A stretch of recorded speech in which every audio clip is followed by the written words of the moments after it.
இப்பவே அப்படியே ஆர்சிபிக்கு திரும்ப கப்ப தூக்கி குடுத்துருவோமா?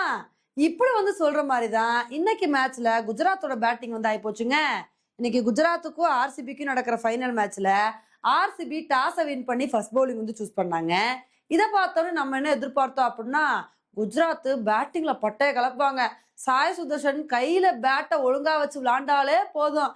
நல்ல ஒரு பேட்டிங் பெர்ஃபார்மன்ஸ் வந்து குடுத்துருவாங்க. இவங்களோட பார்ட்னர்ஷிப்பே வேற லெவல்ல இருக்கும் அப்டின்னு தாங்க வந்து எதிர்பார்த்தோம்.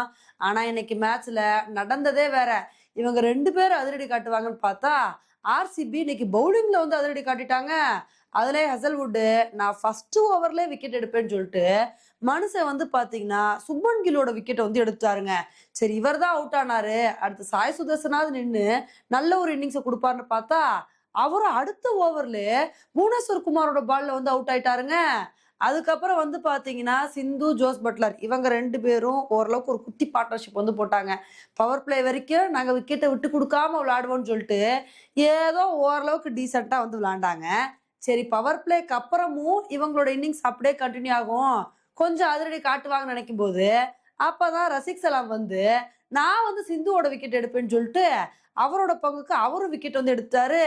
அதுக்கப்புறம் வாஷிங்டன் சுந்தர், ஜோஸ் பட்லர் 2 பேரும் நல்ல ஒரு இன்னிங்ஸை கொடுப்பாங்க அப்படின்னு நினைக்கும் போது அப்பதாங்க நல்ல வேலை எப்பவோ வாஷிங்டன் சுந்தர் அவுட் ஆக வேண்டியது ஜேக்கப் டஃபியோட பால்ல மனுஷன் வந்து பாத்தீங்கன்னா கேட்சை கொடுத்து அவுட்டுன்னு சொல்லிட்டாங்க.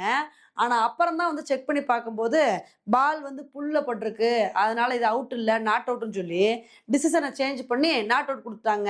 அதனால வாஷிங்டன் சுந்தர் போனவர் திரும்ப வந்து விளையாண்டாரு.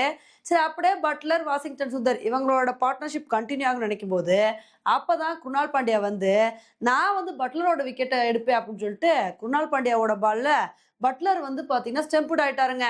அப்புறம் வந்து வாஷிங்டன் சுந்தர் மட்டும்தான் நின்று விளையாண்டுட்டு இருந்தாரு. அப்புறம் மாத்தி மாத்தி குஜராத்துக்கு விக்கெட் போயிட்டு இருந்துச்சு. ஒண்ணுமே வந்து குஜராத்னால பண்ண முடியல. ஏதோ வாஷிங்டன் சுந்தர் மட்டும் நின்னு கடைசி வரைக்கும் விளையாண்டு ஹாஃப் செஞ்சுரி வந்து அடிச்சாருங்க.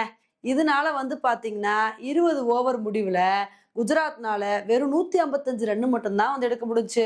உண்மையிலே ஃபைனல்லலாம் இது ரொம்ப கம்மியான டார்கெட்டுங்க. எப்படிதான் இந்த ஸ்கோரை வச்சு சமாளிக்க போறாங்களோ தெரியல. ஆல்ரெடி ஆர்சிபி பயங்கர ஃபார்ம்ல வந்து இருக்காங்க.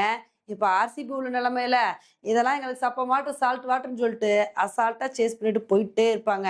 இந்த அளவுக்கு வந்து பாத்தீங்கன்னா ஆர்சிபி 155 ரன்னுக்கே குஜராத்தை கண்ட்ரோல் பண்ணதுக்கு காரணம் என்ன அப்படின்னா ஆர்சிபி பவுலர்ஸ் எல்லாருமே சூப்பரான பவுலிங் பெர்ஃபார்மன்ஸ் வந்து கொடுத்துருக்காங்க. ஆளுக்கு 2 விக்கெட் எடுத்து நாங்க பாரபட்சம் இல்லாம விக்கெட் எடுத்து பட்டை கலப்போம்னு சொல்லிட்டு ஒரு சூப்பரான பவுலிங் பெர்ஃபார்மன்ஸ் வந்து கொடுத்துருக்காங்க. இதனாலதான் எனக்கு குஜராத்தை கம்மியான ரன்னுக்கே கண்ட்ரோல் பண்ண முடிஞ்சுச்சு. இப்ப குஜராத் வந்து பேட்டிங்ல ரொம்ப சுமாரான பெர்ஃபார்மன்ஸ் வந்து கொடுத்துருக்காங்க. இதை காம்பன்சேட் பண்ற மாதிரி பவுலிங்லயாவது நல்ல ஒரு பெர்ஃபார்மன்ஸை கொடுத்து ஆர்சிபியை கண்ட்ரோல் பண்றாங்களா அப்படின்றத பொறுத்து வந்து பார்க்கலாம். ஓகே ஃப்ரெண்ட்ஸ், குஜராத்தோட பேட்டிங்கை பத்தி நீங்க என்ன நினைக்கிறீங்க அப்படின்றத என்னோட கமெண்ட் செக்ஷன்ல போடுங்க. இதே மாதிரி இன்னொரு வீடியோல உங்களை வந்து மீட் பண்றேன். Bye friends.